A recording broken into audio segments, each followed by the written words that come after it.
Hello everyone, আজ আমি চলে গিয়েছিলাম ভাটরা বিল। আর ওয়েদারটা এত সুন্দর ছিল যে মনটা একদম ফ্রেশ হয়ে গেল। আর আকাশটা পুরো নীল, একবার দেখো, খুব সুন্দর ওয়েদার। নীল আকাশ, ঠান্ডা বাতাস আর জলে ভাসা নৌকা।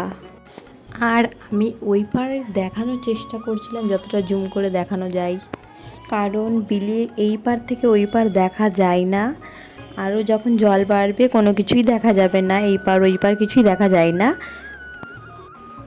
এখনও জল ওঠেনি, তবুও কত সুন্দর, বর্ষা এলে আরও সুন্দর লাগবে দেখতে। কিন্তু ওয়েদারটা আজকে দারুণ ছিল, ওপরে নীল আকাশ, সাদা মেঘ আর চারিদিকে সবুজ। মনটা একদম ফ্রেশ হয়ে গেল।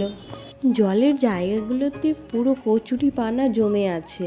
বর্ষার আগে এই রকমই হয়, কিন্তু দেখতে খুব একটা খারাপ লাগছে না, বেশ ভালোই লাগছে। এই ছিল আজকে ভাটরা বিলের ভিডিও। তোমাদের কেমন লাগলো কমেন্ট করে জানিও। আবার দেখা হবে নেক্সট ভিডিওতে।